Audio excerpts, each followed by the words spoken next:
بسم اللہ الرحمن الرحیم رب اشرح لی صدری ویسر لی امری واحلل عقدۃ من لسانی یفقهوا قولی ربنا زدنا علما اللہم فقہنا فی الدین اللہم صلی علی محمد۔ السلام علیکم ورحمۃ اللہ وبرکاتہ۔ آپ سب کا کیا حال ہے؟ امید ہے اللہ کی عافیت میں اپنی صلاحیتوں سے بہترین کام لے رہے ہوں گے۔ آج کا ہمارا ٹاپک ہے رسالت، پروفٹ ہوڈ۔ رسالت کے لفظی معنی کیا ہیں؟ رسالت کا یعنی رسول، لفظی معنی ہوا رسول بھیجنا، یعنی یہ ارسال کرنے کے معنوں میں بھی آتا ہے کہ اللہ تعالیٰ کی طرف سے ایک رسول بھیجا گیا۔ اسلامی اصطلاح میں اس کو کیا کہتے ہیں کہ جب اللہ تعالیٰ نے بندوں کی ہدایت کے لیے اپنے خاص بندوں کو منتخب کر کر اپنی تعلیمات کے ساتھ اپنے بندوں کی اصلاح کے لیے بھیجا اور انہوں نے دین ان تک پہنچا دیا، ان ہدایات کو پہنچا دیا، تو ایسے برگزیدہ انسانوں کو اور مقدس ہستیوں کو رسول کہا جاتا ہے۔ اب انبیاء کی ضرورت اور اہمیت کیا ہے، یہ سمجھنے کے لیے ہمیں تھوڑا سا ظاہر دیکھنا پڑے گا کہ انبیاء کی انسان کی زندگی میں کیا اہمیت ہے۔ تو انسان کی اپنی ضرورت اصل میں کیا ہے؟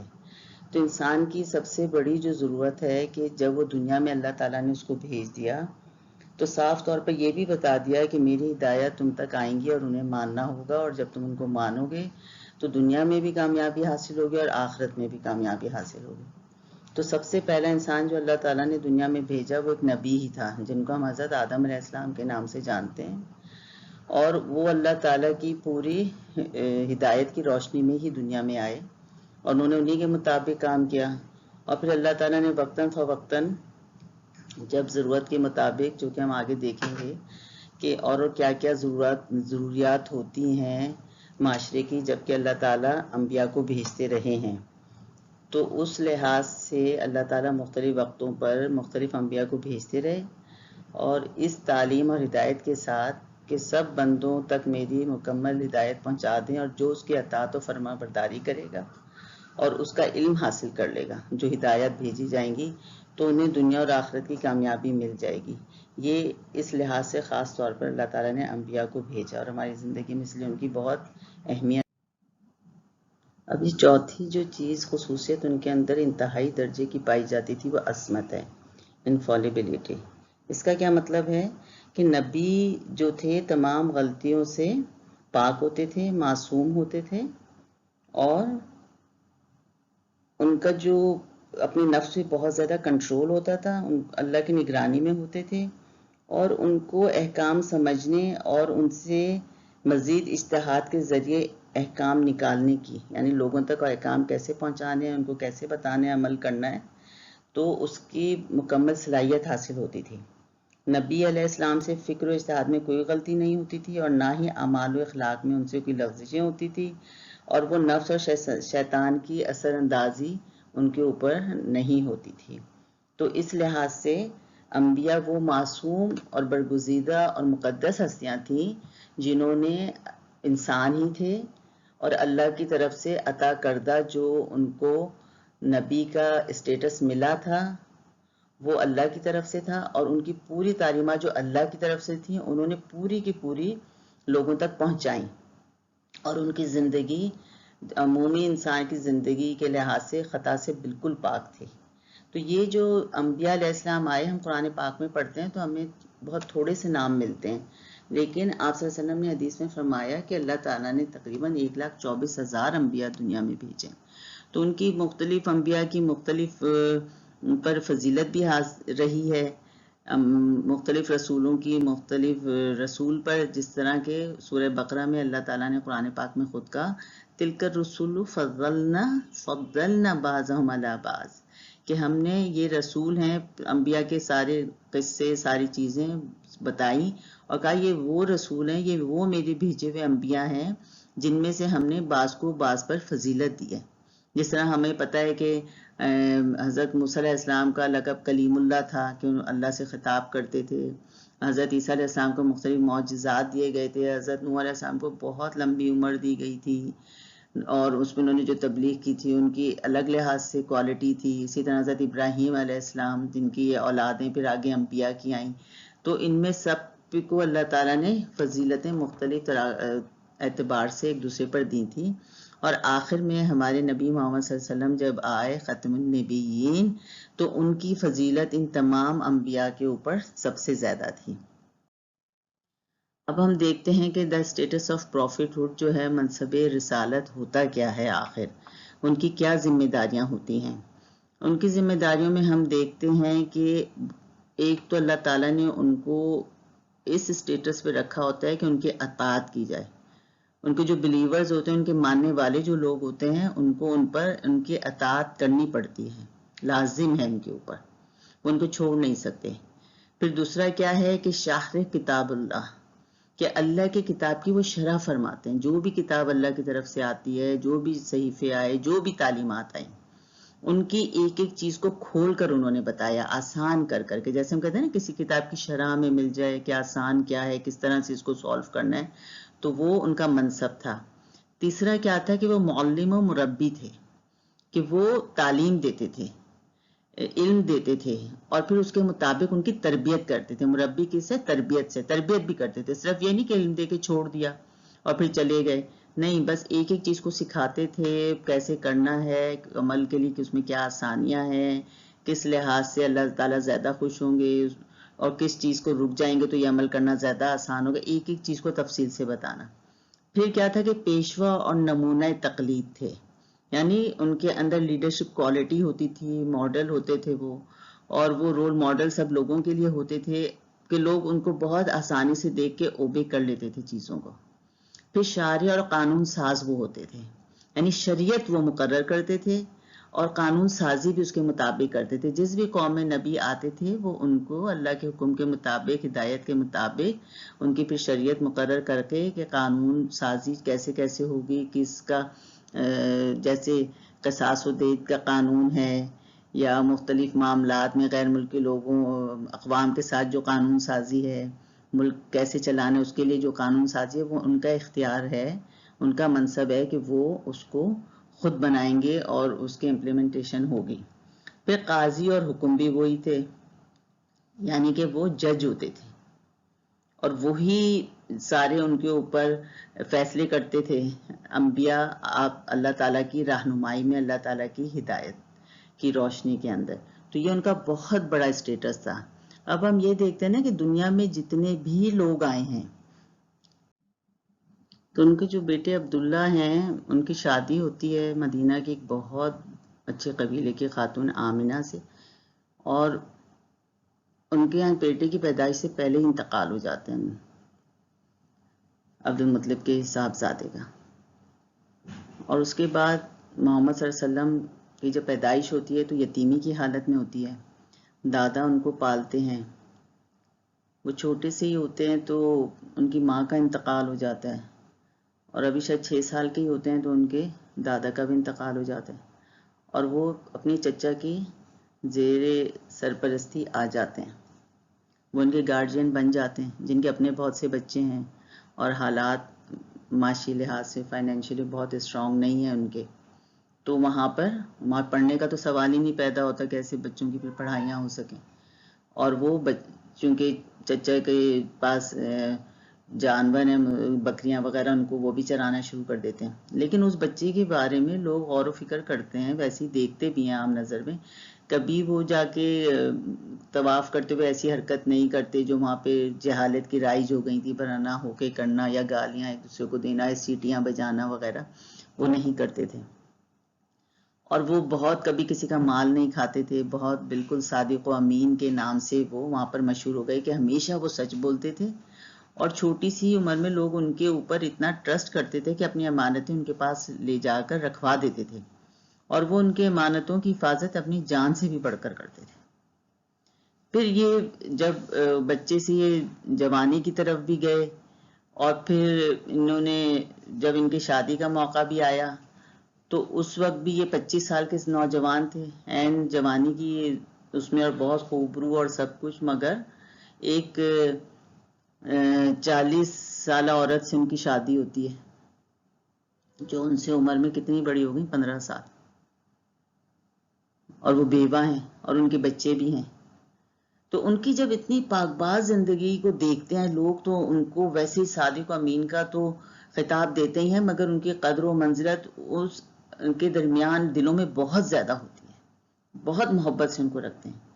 پھر آپ صلی اللہ علیہ وسلم جب ایسے ماحول میں رہتے ہیں، ارد گرد ہیں، سب کچھ ہیں، تو ان کا دل خود بخود اس ماحول سے چاٹ ہوتا ہے. تو وہ سوچتے ہیں میں کہاں جا کر، پتہ نہیں ہے کہ اللہ کون ہے، مگر کچھ وقت تنہائی میں ان کو لگانے کی ضرورت محسوس ہوتی ہے. تو غار ہرا میں چلے جاتے ہیں، اور ان کی اہلیہ محترمہ حضرت خدیجہ رضی اللہ تعالی عنہا ان کے لیے کھانے بنا کے ساتھ کر دیتی ہیں. 3 دن وہاں پہ وہ اب اللہ کون ہے اس کی عبادت کر رہے ہوتے ہیں.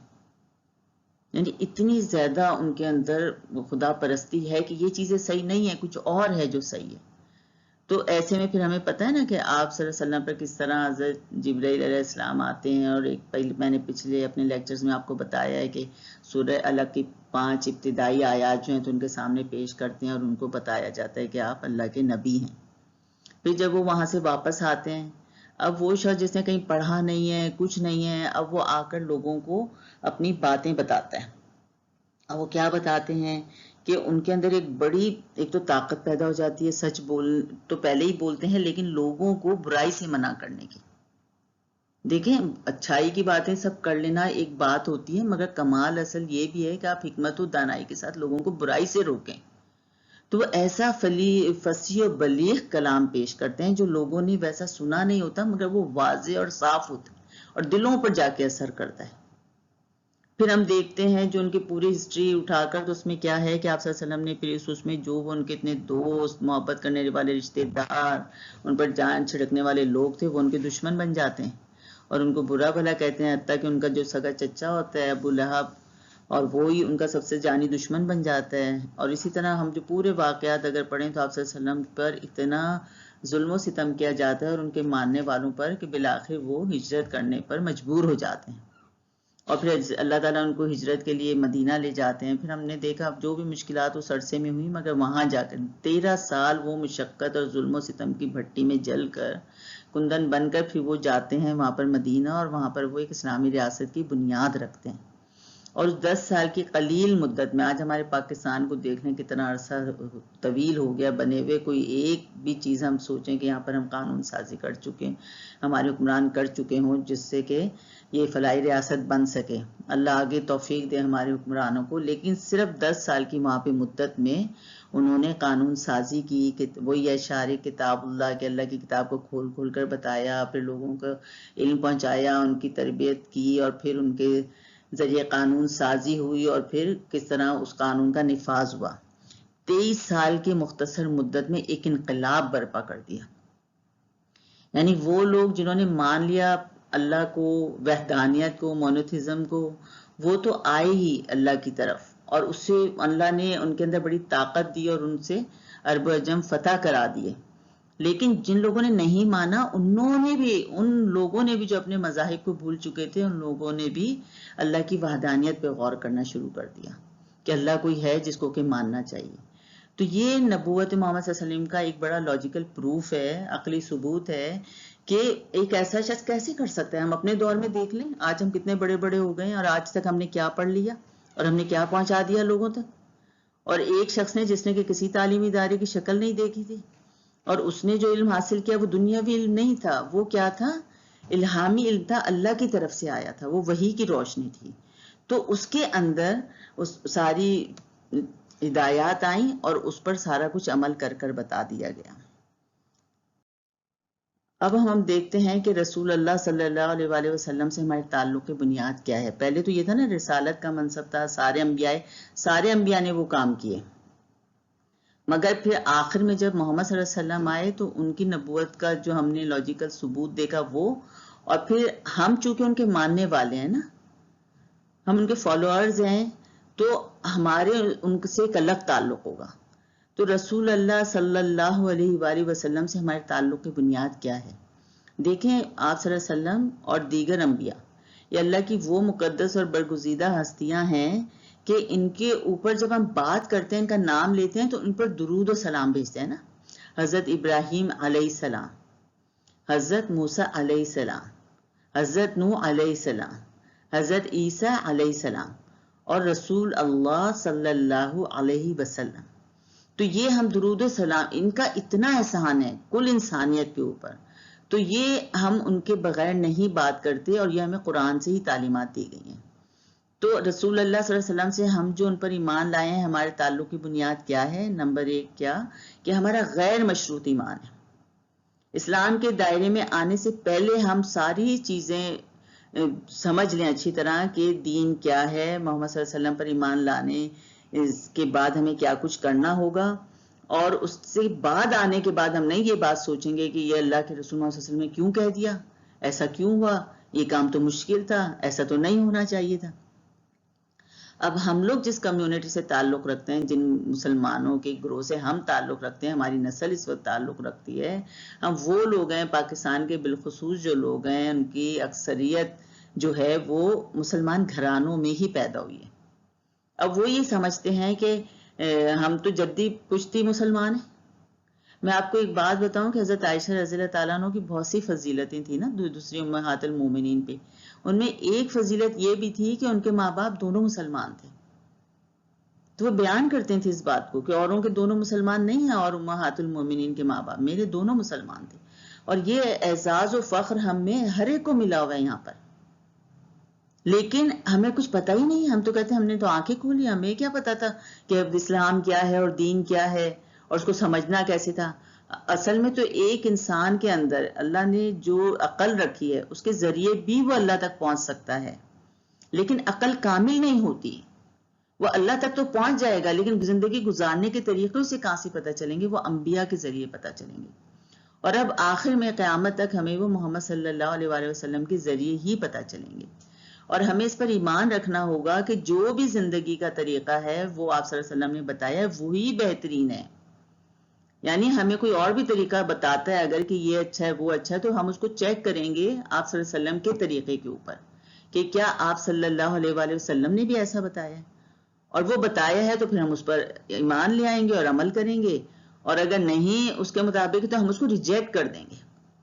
مثال کے طور پہ آج کے دور کی مثال آپ کو دیتی ہوں کہ ہم کہتے ہیں کہ جی سود کے بغیر تو ہم نہیں چل سکتے، ہمیں تو سود کے ساتھ یہ معاملات طے کرنا ہی ہوں گے. تو ہم کیا دیکھتے ہیں اسلام کے اس میں، اور آپ صلی اللہ علیہ وسلم نے کیا رہنمائی فرمائی کہ نہیں، سود تو ایک بہت ہی خراب چیز ہے اور اللہ سے اعلان جنگ ہے، اور اس کو نہیں لینا چاہیے.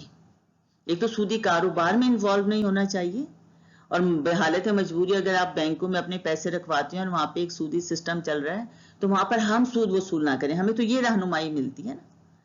تو لیکن ہم دیکھتے ہیں کہ سارے لوگ کہتے ہیں نہیں ضرور ایسا ہونا چاہیے، تو ہم پریشان ہو جاتے ہیں، ہم کہتے ہیں نہیں وہ بات صحیح ہے. شاید نہیں، ہمارا ایمان یہ ہونا چاہیے کہ چاہے وہ کتنے ہی مل کے سب لوگ کہہ رہے ہیں صحیح ہے، وہ غلط ہے، کیونکہ آپ صلی اللہ علیہ وسلم نے فرمایا کہ وہ غلط ہے، وہ حرام ہے. تو ہمیں اسی کو ماننا چاہیے، غیر مشروط ایمان، چاہے میرا اس میں نقصان ہو جائے. دیکھیں نا، وہ سود کا پیسہ ہے تو میرے تو بیگ میں آئے گا، میں اس کو استعمال کر سکتی ہوں، لیکن میں اس کو ریجیکٹ کر دوں تو یہ میرا غیر مشروط ایمان ہوگا. اور پھر اس کے بعد اطاعت یہ ہوگی کہ میں نے اس پیسے کو استعمال نہیں کیا اور میں نے صرف اپنی جائز جو میرے انکم بنتی تھی وہ میں نے اس کو استعمال کیا ہے. تو یہ اطاعت ہوگی ہر بارے میں. اب دیکھیں دوسرا ہمارے تعلق کی بنیاد اطاعت ہے. اطاعت ہماری کس لیے بھی ضروری ہے کہ قرآن پاک میں ہمیں صرف یہ پتہ چلتا ہے کہ آپ نے 5 وقت نماز پڑھنی ہے کس کس وقت میں.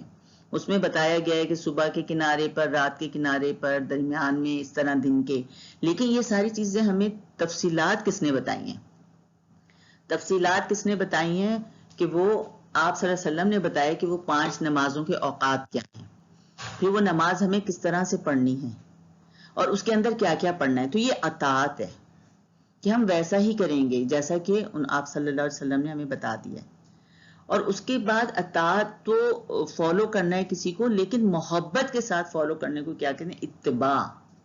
شاید دل میں میرے آ جائے کہ اللہ کیا نماز کی 5 وقت کی ایک کنڈیشن لگا دی گئی ہے، لازمی فرض کر دیا گیا ہے، لیکن توانو کہہ رہا انسان اٹھتا ہے اور کہتا نہیں میں پڑھ لوں. لیکن ایک انسان کہتا ہے اللہ تیرا شکر ہے کہ تو نے مجھے 5 وقت کی نماز عطا کی ہے، تحفہ ہے میرا آ جائیے اور آپ نے یہ مجھے دیا ہے، شکر ہے کہ اس بہانے میرے سارے اعضاء دھل جاتے ہیں، صاف ہو جاتے ہیں، میرا جسم ایک اچھی ایکٹیویٹی میں لگتا ہے، میں آپ کو محسوس کرنے لگتی ہوں، میں آپ کی کتاب کی تلاوت کرتی ہوں کچھ آیات کی، اس کے اندر میں آپ صلی اللہ علیہ وسلم کے طریقے کے مطابق اپنے جسم کو حرکت دیتی ہوں، تو یہ محبت آتی ہے اس میں کہ اس میں سارے میں میری ہی بھلائی ہے. تو یہ محبت کے ساتھ اتباع ہے. اور پھر اس کے بعد جو آپ صلی اللہ علیہ وسلم سے ہماری تعلق کی ایک اور بنیاد جو محبت اتباع میں شامل ہی ہے، لیکن ایک محبت یہ ہے کہ ہمیں ہر دنیا کی چیز سے آپ صلی اللہ علیہ وآلہ وسلم کی ذات زیادہ پیاری ہو.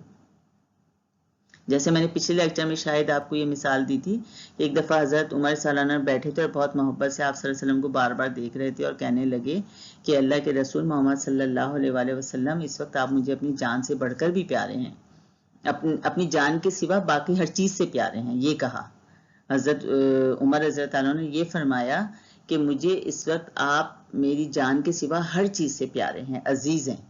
تو آپ صلی اللہ علیہ وسلم نے مسکرا کر دیکھا ان کی طرف اور کہا، اے عمر، ایمان مکمل نہیں ہوا. ایمان تو جب مکمل ہوگا جب میں تمہیں تمہاری جان سے بھی بڑھ کر پیارا ہو جاؤں گا. تو حضرت عمر سالانہ فرماتے ہیں 1 منٹ کے وقفے کے بعد کہ اے اللہ کے رسول محمد صلی اللہ علیہ وآلہ وسلم، آپ مجھے اس وقت دنیا میں اپنی جان سے بھی بڑھ کر ہر چیز سے پیارے ہیں. تو آپ صلی اللہ علیہ وسلم فرماتے ہیں، اے عمر، اب ایمان مکمل ہو گیا. تو ایسی محبت ہمیں آپ صلی اللہ علیہ وآلہ وسلم سے ہونی چاہیے. اور آپ صلی اللہ علیہ وآلہ وسلم اپنے سارے ارد گرد کے لوگوں سے بہت زیادہ محبت کرتے تھے، اپنے ازواج سے، اپنے بچوں سے، اپنے رشتہ داروں سے، اپنے ساتھیوں سے، اور اپنے جتنے لوگ ہمیں انہوں نے نہیں دیکھا تھا مگر آنے والے جتنے بھی قیامت تک ان کے امتی تھے ان سب سے وہ محبت کرتے تھے.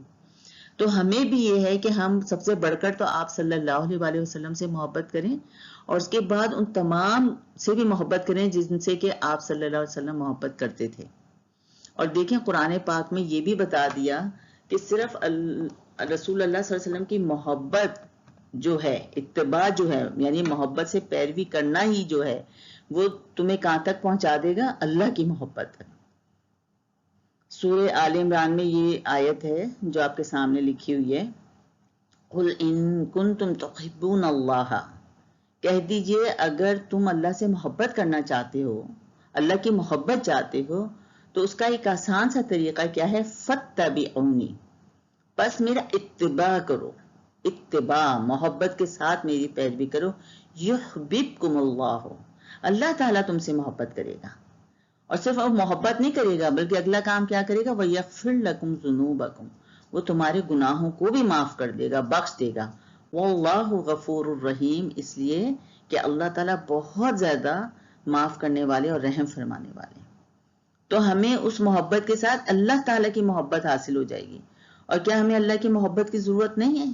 اللہ تعالیٰ کی محبت کی تو ہمیں ضرورت ہے. دنیا میں بھی ہمیں عافیت رہے گی، فلاح حاصل ہوگی، کامیابی حاصل ہوگی، اور آخرت میں بھی جو ہمیں کامیابی حاصل ہوگی، جو کہ بڑی ایک نہ کبھی ختم ہونے والی زندگی ہے، وہاں پر بھی اس کی محبت سے ہی ہمیں وہ سب چیزیں حاصل ہوں گی، اس کی رحمت سے. تو ہمیں اللہ کی محبت کی ضرورت ہے، اور اللہ کی محبت کے لیے آپ صلی اللہ علیہ وسلم کا اتباع کی ضرورت ہے. اور اتباع کے لیے آپ صلی اللہ علیہ وسلم نے کیا فرمایا؟ من احب سنتی، بس جس نے میری سنت سے محبت کی، فقد احبنی، اور اس نے کیا کیا؟ مجھ سے اصل میں اس نے محبت کی. ومن احبنی، اور جس نے مجھ سے محبت کی، کان معی فی الجنت، تو جس نے مجھ سے محبت کی وہ جنت میں میرے ساتھ ہوگا. تو یہ بہت بڑی بات ہے. یہ ساری کس چیزیں اہم بنیاد کیا بن جاتی ہے؟ محبت. اللہ کی رسول محمد صلی اللہ علیہ وآلہ وسلم سے محبت، اور اتنی محبت کہ ان کے طریقے، ایک ایک طریقے سے محبت کرنا، ایک ایک طریقے پہ اسی طرح سے چلنا. صحابہ کرام رضی اللہ تعالیٰ عنہم کا تو حال یہ ہوتا تھا، آپ صلی اللہ علیہ وسلم کی خدمت میں رہتے تھے اور ایک ایک حرکت دیکھتے تھے، حتیٰ کہ جب وضو کرتے تو پانی کو لے کے اپنے ہاتھوں اور منہ پہ ڈال لیتے تھے جو پانی گرتا تھا، محبت کی بنا پر، برکت کی بنا پر، رحمت کی بنا پر.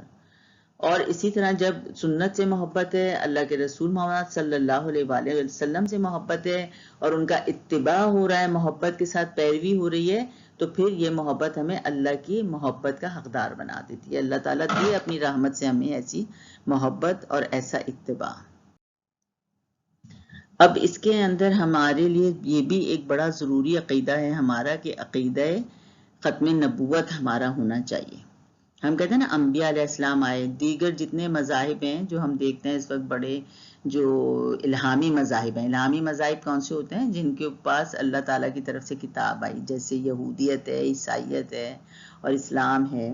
تو یہ جتنے بھی ہیں ان کے پاس بھی انبیاء آئے اور وہ اپنے کہتے ہیں کہ جو نبی ہمارے پاس کتاب لے کر آئے جی ہم حضرت موسیٰ علیہ السلام کو ضرور مان لیں گے مگر محمد صلی اللہ علیہ وسلم کو نہیں مانیں گے، نعوذ باللہ. حضرت عیسیٰ علیہ السلام کو ضرور مانیں گے لیکن ہم حضرت محمد صلی اللہ علیہ وسلم کو نہیں مانیں گے. لیکن مسلمان وہ ہے جس کو کہ پیارے نبی محمد صلی اللہ علیہ وسلم نے یہ سکھایا کہ آپ نے تمام انبیاء پر ایمان رکھنا ہے، یہ اللہ تعالیٰ کی طرف سے ہدایت آئی ہے. تو مسلمان سارے انبیاء پر ایمان رکھتے ہیں مگر ایک ایمان ان کا کیا ہے کہ محمد صلی اللہ علیہ وآلہ وسلم آخری نبی ہے، ان کے بعد کوئی نبی آنے والا نہیں ہے. اور اسی کے بارے میں دیکھیں قرآن پاک میں سورہ احزاب میں اللہ تعالیٰ نے کیا فرمایا ہے؟ ما کان محمد، اور نہیں ہے محمد ابا احد من رجالکم، تمہارے مردوں میں سے کسی کے باپ، ولکن رسول اللہ، اور لیکن وہ اللہ کے رسول ہیں، وخاتم النبیین، اور وہ نبیوں کے اختتام پر ہے، خاتم ہے، مہر لگانے آئے ہیں کہ اب کوئی نبی نہیں آئے گا. وَكَانَ اللَّهُ بِكُلِّ شَيْءٍ عَلِيمًا، اور اللہ تعالیٰ کیا ہے؟ سب چیزوں کو جاننے والا ہے. تو یہ جو ختم ہے نا، خاتم، یہ کس کو کہتے ہیں؟ مہر لگا دینے کو. خاتمن انائی، جیسے عربوں میں ایک مشہور محاورہ ہے کہ برتن کو بند کر دینا، اب اس میں کوئی چیز اندر نہیں جائے گی، بس وہ بند ہو گیا.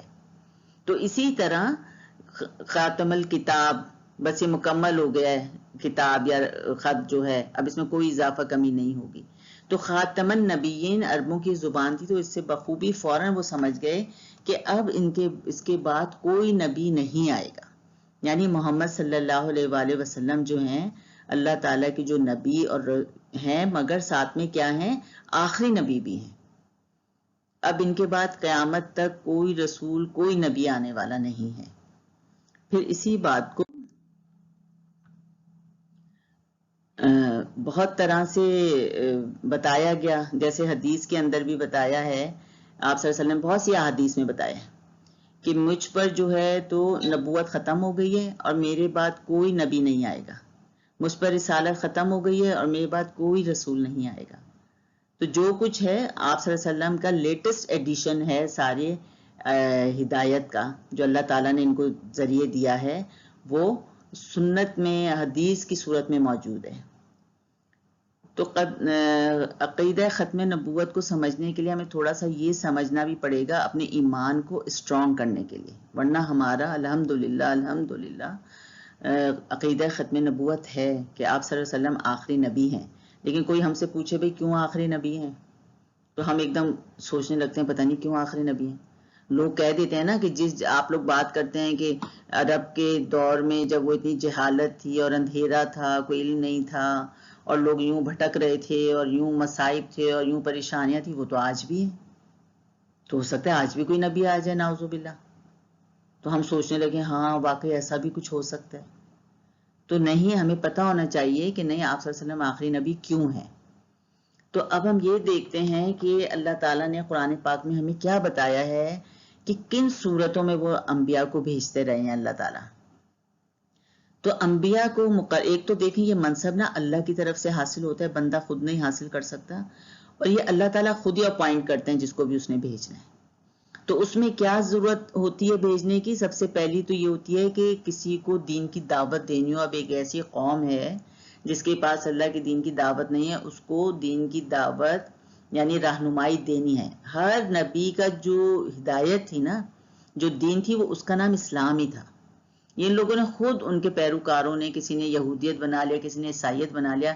حضرت آدم علیہ السلام سے لے کر جو دین ہمارے تک پہنچا ہے اسلام تک، دین کہتے ہیں راستہ اور طریقہ، جو راستہ اور طریقہ ہمیں بتایا ہے وہ اسلام ہی ہے. حضرت آدم علیہ السلام سے لے کر حضرت محمد صلی اللہ علیہ وآلہ وسلم جو طریقہ زندگی گزارنے کا بتایا اس کا نام اسلام ہے. اسلام کا مطلب سلامتی ہے، جس سے سلامتی حاصل ہوگی. اسلام کا مطلب تسلیم خم کر دینا ہے، اللہ کے آگے جھک جانا ہے، یہی ہے. تو جب بھی کسی کو اس دین کے طریقے کی دعوت دینی ہوتی ہے تو اللہ تعالیٰ کسی نبی کو مقرر کرتے تھے. سب سے پہلے حضرت آدم علیہ السلام کو پوری الہامی روشنی میں بھیجا، پھر اس کے بعد حضرت آدم علیہ السلام کے بعد اب ہمیں تو 1,24,000 انبیاء ہیں نا، چند کا ہی ذکر پتہ ہے، لیکن جب بھی اللہ تعالیٰ نے انبیاء مقرر کی یا بھیجے تو اس میں کیا ہوتا تھا کہ پچھلے نبی کی جو دعوت دی گئی تھی، جو ہدایات پہنچائی گئی تھی، وہ ختم ہو گئی تھی، بھلا دی گئی تھی. وہ ان کا میسج جو تھا وہ بھلا دیا گیا تھا، لوگ بھول گئے تھے، ایک تو غفلت کی وجہ سے یا ختم ہو گئے تھے. تو پھر ضرورت پیش آئی کہ اب کسی نئے نبی کو بھیجا جائے. اس صورت میں اللہ تعالیٰ نے انبیاء بھیجے، اور یا تو اس طرح ہوا. اور پھر تیسری صورت کیا ہوئی کہ لوگوں نے وہ تعلیمات تو موجود تھیں لیکن اپنی مرضی سے ان میں تحریف کر دی، یعنی اس کو چینج کر دیا اپنے نفس کی خواہشات کے مطابق. پھر ضرورت پیش آئی کہ انبیاء کو بھیج کر ان ساری تعلیم کو اثر نو زندہ کیا جائے. تو تیسری یہ صورت ہو گئی کہ پھر اللہ تعالیٰ نے انبیاء کو بھیجا. پھر چوتھی صورت یہ ہوتی تھی کہ کسی کی نبی کی مدد کرنے کے لیے دوسرے نبی بھیجے جاتے تھے. جیسے کہ ہم سورہ یاسین میں بھی واقعہ پڑھتے ہیں نا کہ وہاں پر کسی بستی میں 2 نبی آئے اور پھر ان کی مدد کے لیے پھر تیسرا بھی اللہ تعالیٰ نے بھیجا. اسی طرح حضرت موسیٰ علیہ السلام کے واقعے میں دیکھتے ہیں کہ جب اللہ نے ان کو نبوت پہ فائز کیا، منصب نبوت پر، تو انہوں نے کہا میرے بھائی ہارون کو بھی میرے ساتھ لگا دیجیے. تو اللہ تعالیٰ نے ان کی وہ دعا بھی قبول کی، خواہش پوری کی. تو یہ 4 صورتیں ہوتی تھیں کہ جب کہ نبی بھیجے جاتے تھے. اب ہم یہ دیکھتے ہیں کہ ہمیں ان 4 صورتوں میں سے ایک صورت کی بھی ضرورت نہیں ہے قیامت تک. ٹھیک ہے، پہلی بات کیا؟ دعوت دینے کی ضرورت. اب اللہ دعوت کس چیز کی دینی ہے؟ تعلیمات کی. اللہ تعالیٰ کی تعلیمات کس چیز میں ہے؟ قرآن پاک میں ہے. اب جو قرآن پاک، چونکہ پہلے تو یہ تھا نا ختم ہو جاتا تھا، تعلیمات بھلا دی جاتی تھی، اب قرآن پاک کی تعلیمات ختم قیامت تک نہیں ہوں گی. اللہ تعالیٰ نے ان کا زیر زبر پیش بھی محفوظ اپنے پاس خود ذمہ داری لے لی ہے کہ میں ان کو خود حفاظت سے رکھوں گا، یہ تعلیمات کبھی ختم نہیں ہوں گی. پھر ان کی تعلیمات نمبر 2 کہ بھلا دی گئی ہیں، نہیں بھلائی گئی، آج تک تعلیمات موجود ہیں. آپ صلی اللہ علیہ وسلم نے جس طرح سے صرف یہ نہیں کہ قرآن کی تعلیمات، ان کا جو عمل کرنے کا طریقہ ہے، بغیر ٹیچر کے کوئی سمجھ نہیں سکتا دین کو یا کسی بھی طریقے کو. ہم دنیا کے مختلف مذاہب آج کے دور میں دیکھیں نا، یہ ہمارے پڑوسی ملکوں میں جو جتنے بھی مذاہب ہیں، برہمن وغیرہ ایسی جتنے بھی ہیں، ان کے پاس لیڈرشپ نہیں ہے کہ کسی ایک نے بھی ان کی تعلیمات کے مطابق عمل کر کے دکھایا، تو وہ فلاپ ہو جاتے ہیں سارے. تو ہمارے سامنے کیا ہے کہ جس شخص نے ہمیں یہ دین سکھایا، قرآن پر ایک ایک چیز پر عمل کر کر سکھایا، اس کی اپنی ایک ایک چیز جو ہے تو احادیث کے وسیع ذخیرے میں موجود ہے. اور ہمارے پاس مفسرین ہیں، تفسیر کرنے والے، محدثین ہیں، حدیث کو بیان کرنے والے، محققین ہیں، تحقیق کر کر ہمیں بتانے والے. تو ہمارے پاس یہ سارے لوگ موجود ہیں. یہ ایک تعلیم بھولنے نہیں دیتے کسی کو. اب کسی چیز کے بارے میں جانیں، ہزار لاکھوں لوگ بتانے والے ہیں، آپ نے یہ دیکھنا ہے کہ اس میں سے صحیح کیا ہے. پھر تحریف ہو گئی، یعنی کوئی لوگوں نے چینج کر دی. لوگ چینج کرنے کی اپنی اپنی کوششیں کرتے ہیں اپنی نفس کی آسانی کے لیے، کہ ہمیں تاکہ دین پر اچھے طریقے سے جو لوگوں کو جن کو مشکل لگتا ہے تو وہ سمجھتے ہیں کہ ہمیں عمل نہ کرنا پڑے، تو وہ کچھ طریقے نکالتے ہیں. لیکن کیا ہوتا ہے کہ لوگ آگے سے بتا دیتے ہیں کہ نہیں، اصل حقیقت تو یہ ہے، دین تو اصل میں یہ ہے. اور جو شخص بھی، ایک پڑھا لکھا معمولی شخص، میں اور آپ بھی اگر گوگل پر ہی سرچ کر لیں اور قرآن پاک کو ایک اس کی Arabic translation, Urdu English translation کے ذریعے سمجھنے کی کوشش کریں تو ہمیں تو خود ہی سمجھ آ جاتی ہے. تو یہ تحریف نہیں ہو سکتی. اب یہ اس میں نئی خرابی پیدا کر سکتا، کوئی بھی کمی بیشی نہیں کر سکتا. پھر نبی کی مدد، اب نبی آئے گا ہی نہیں تو مدد کی کیا ضرورت ہے؟ نبی کی تو ہر چیز موجود ہی ہے. ان کی تو ویسے اب ضرورت کس چیز کی ہے؟ مصلحین کی ضرورت ہے. مصلحین کون ہوتے ہیں؟ جو اصلاح کرنے والے ہوتے ہیں. اصلاح کرنے والے کون ہوتے ہیں؟ جنہوں نے خود علم حاصل کیا ہوتا ہے، قرآن کا بھی، آپ صلی اللہ علیہ وآلہ وسلم کی سیرت کا بھی، ساری سنتوں کا بھی، اور جو اس کے بعد قرآن و سنت کے بعد اگر کسی چیز کو ہم نے سرچ کرنا ہے کہ وہ چیز کیا صحیح ہو سکتی ہے، وہ صحابہ کرام رضی اللہ تعالیٰ عنہ کا اجماع ہے کہ انہوں نے جو جمع ہو کے ایک کسی چیز پر رائے دی، صحابہ نے جس پہ وہ متفق ہوئے، جمع ہوئے کسی بھی رائے پہ، وہ ایک چیز ہے اور اس کے ذریعے سے بھی ہم پہنچ سکتے ہیں۔ تو ہمیں تو ضرورت ہی نہیں ہے کہ اب کوئی نبی قیامت تک آئے۔ تو اس طرح ہمیں کیا پھر پتہ چل جاتا ہے کہ اب واقعی عقیدہ ختم نبوت پر ایمان بڑا ضروری ہے کہ اللہ تعالیٰ کو تو ہر چیز کا پتہ ہے، وہ تو خالق ہے، مالک ہے، اس نے اپنی بندوں کے لیے دنیا بنائی ہے، اپنے بندے بنائے ہیں، قیامت تک کے لیے جتنے انسان آئیں گے ان سب کو وہ اپنے پاس پیدا کر چکا ہے، اور وہ دنیا میں آئیں گے اور وہ کون مانے گا اس کو، کون نہیں مانے گا اس کو، تو ایک ایک چیز پتہ ہے۔ اس نے ہدایت کے لیے ہر چیز رکھ دی ہے، قرآن کو آخرت قیامت تک کے لیے رکھ دیا، پیارے نبی محمد صلی اللہ علیہ وسلم کو آخری نبی بنا کے ان کے ایک ایک اسوے کو، ان کے ایک ایک حرکت کو، چلتے کیسے تھے، بولتے کیسے تھے، کھڑے کیسے ہوتے تھے، اشارہ کیسے کرتے تھے، سب کو محفوظ کر دیا۔ اب ہمارا کام یہ ہے کہ ہم یہ دیکھیں، جو ان کے ماننے والے ہیں بالخصوص وہی دیکھیں گے نا، جو نہیں مانیں گے وہ تو کیوں دیکھیں گے بھلا، وہ دیکھیں گے تو یہ دیکھیں گے کہ ہم اس میں سے کوئی خرابی کہاں سے ڈھونڈ کے نکال سکتے ہیں۔ تو جو اس کو ماننے والے ہیں ان کا کام کیا ہے کہ وہ ان کو سمجھیں، پہلے تو اپنی زندگی میں آپ صلی اللہ علیہ وسلم کو وہ مقام دیں کہ واقعی ہمیں اب دنیا کی ہر چیز سے، اپنی جان سے بھی بڑھ کر اگر کوئی عزیز ہستی ہے تو وہ آپ صلی اللہ علیہ وآلہ وسلم کی ہستی ہے، جنہوں نے انتہائی تکالیف اٹھا کر ہمارے لیے دین کو صحیح حالتوں میں عمل کر کے پہنچا کے چلے گئے۔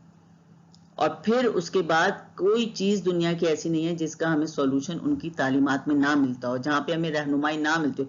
ہم پریشان ہو کر ایک ایک چیز کے اوپر ادھر بھاگتے ہیں ادھر بھاگتے ہیں، اور ہم یہ نہیں دیکھتے کہ ہمارے پاس کتاب گھر میں موجود ہے، ہم اس کو اٹھائیں، اس کو پڑھنے کی کوشش۔ ہم پڑھے لکھے لوگ ہیں، آپ بہترین ڈاکٹر کیسے بنے، آپ کو سارا قرآن پاک سے مل جائے گا۔ آپ نے کن اصولوں کو فالو کرنا ہے، اسلام کیا سکھاتا ہے، یہی سکھاتا ہے نا، دیانت داری سے آپ کام کریں، آپ دیانت داری سے پڑھیں۔ اچھا کالجز میں نہیں آ رہے، اپنے لیکچر آن لائن دیانت داری سے اٹینڈ کریں، اپنے نوٹس بنائیں، ان کو یاد کریں، اور پھر جب آپ پورے وقت اس کے اوپر لگائیں، اللہ تعالیٰ تو دیکھ رہا ہے نا۔ آپ صلی اللہ علیہ وسلم کی تعلیمات بھی یہی ہے کہ جس چیز کو آپ نے اپنایا ہے، جس چیز کو کام آپ نے اپنے ذمے لیا ہے، اس کو احسن طریقے سے عمل کریں، اس کے مطابق اس کو احسن طریقے سے پورا کریں، وقت ضائع نہ کریں۔ اسلام کیا سکھاتا ہے، وقت ضائع نہ کریں۔ اب ہمارے پاس وقت مل گیا تو ہم ضائع کریں کیا؟ ہم قرآن و حدیث سے اٹھا کے دیکھ لیں کیا طریقہ ہونا چاہیے، تو ہمیں بہترین رہنمائی مل جائے گی۔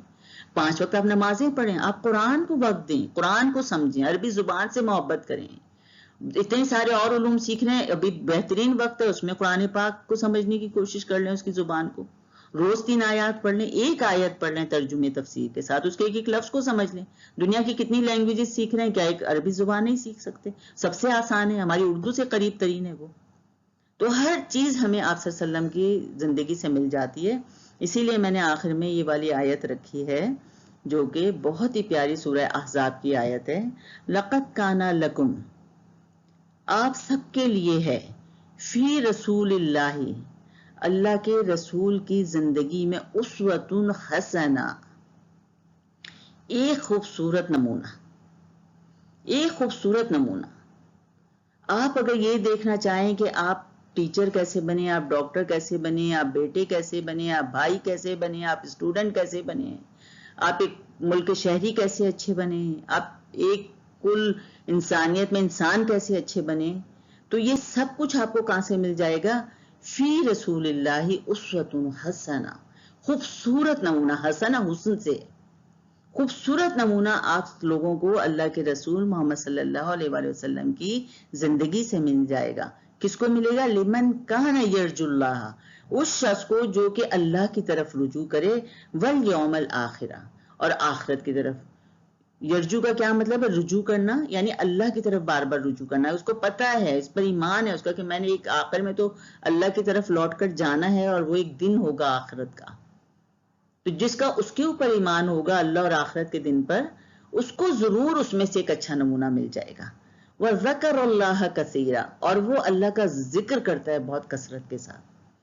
اس کا کیا مطلب ہوا؟ جو اللہ پر ایمان رکھتا ہے، آخرت پر ایمان رکھتا ہے، اللہ کا ذکر یعنی تعلیمات کو ذکر کرتا ہے، سوچتا ہے، اس پہ تفکر کرتا ہے، تو اس کو فکر بھی ہے کہ مجھے اپنی زندگی کے لیے رہنمائی ملے کہ میں اپنی زندگی کیسے گزاروں۔ تو ایسے ہر شخص کو، چاہے وہ مرد ہو، چاہے وہ عورت ہے، چاہے وہ لڑکا ہے، چاہے وہ لڑکی ہے، چاہے وہ ٹیچر ہے، چاہے وہ استاد ہے، چاہے وہ ڈاکٹر ہے، چاہے وہ مریض ہے، چاہے وہ حکمران ہے، چاہے وہ عوام ہے. ہر ایسے شخص کو آپ صلی اللہ علیہ وآلہ وسلم کی زندگی سے بہترین نمونہ مل جائے گا.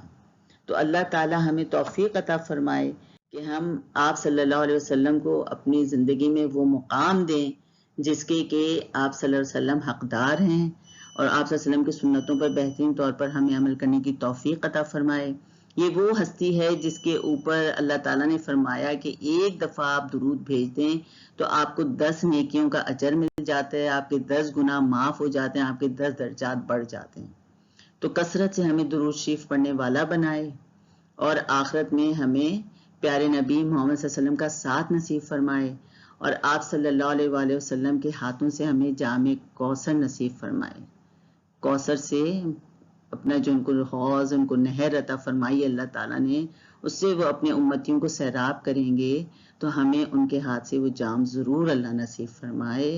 اللہ تعالیٰ ہماری دعاؤں کو قبول فرمائے، ہم سب اپنے ایمان اور صحت کی بہترین حالتوں میں رکھے، اور اپنی ساری صلاحیتوں کو ہمیں دین اسلام کو سمجھنے اور اس پر عمل کرنے کے لیے استعمال کرنے والا بنائے.